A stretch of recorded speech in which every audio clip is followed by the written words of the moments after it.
Vanderbilt University's medical center says they will pause gender-affirming surgeries for kids. State Rep Jason Zachary posted a letter to his Twitter from the university. He had demanded the hospital stop the surgeries altogether, and the state legislature is likely to take up that issue next session. Republicans say they might ban all sorts of transgender treatments for those under 18 with or without parental consent. The state already bans hormone therapy for kids before puberty. Cameron Sexton, Speaker of the Tennessee House of Representatives, is with us. Now, Mr. Speaker, appreciate it. Do you guys view this as a pretty big victory? Well, I mean, it stops the process is what's happening at Vanderbilt right now. So it's a small victory. They did what was right, and then that gives us time to come back in January and take a good look at it.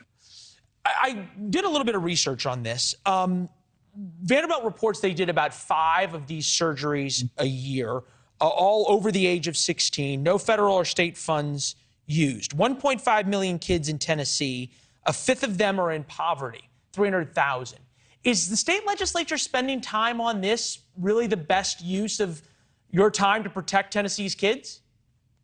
Well, I think this is one item to protect Tennessee kids. We're focusing on education, K through 12, and delivering into those areas, and we can focus on poverty too.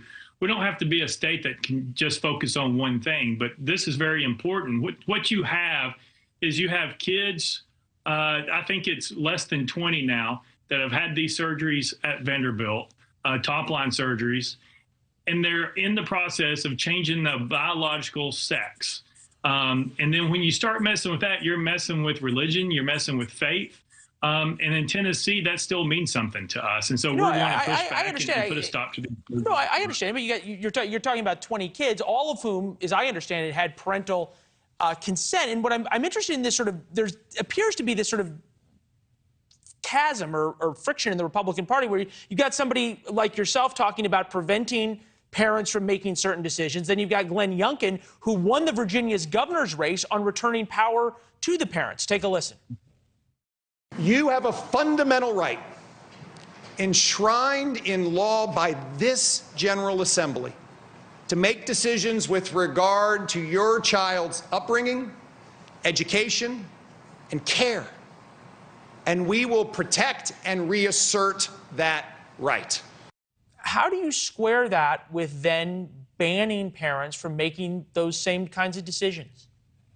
Well, what I will say is all the stats say that 80% of these kids who want to do the surgery before they're 18, 80% of them decide that they don't want to do it and they revert back to their biological sex is one. 2, this is irreversible. Once you do this, it can never be changed, and the suicide rate is very high. So it is a public health concern. What I will say is all the time, the federal government and state government always imposes certain things to protect children. Car seats is one of them.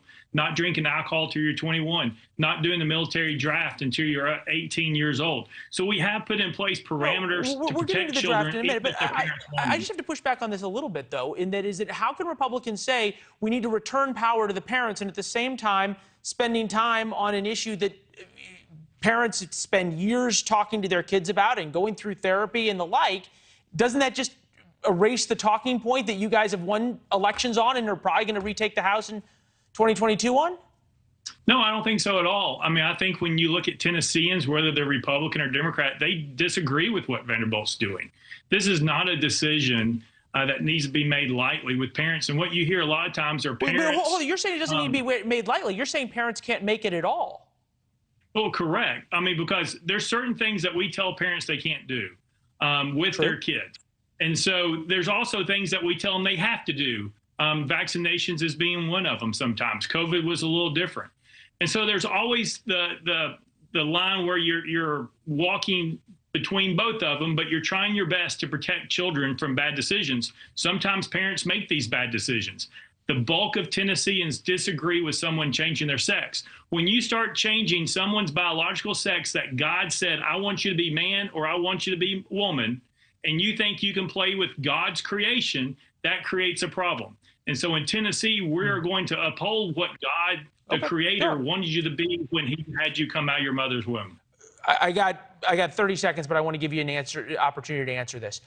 Is there any chance that this extends past 18 years old, that you'd say you'd try to ban these kinds of surgeries full stop in Tennessee next?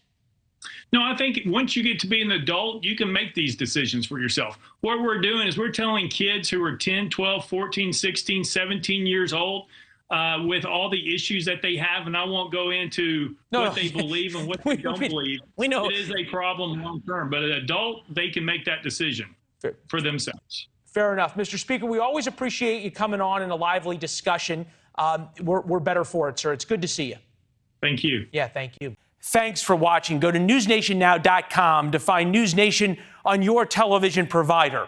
And don't forget to subscribe. Click the red button to get more of News Nation's fact-driven, unbiased coverage.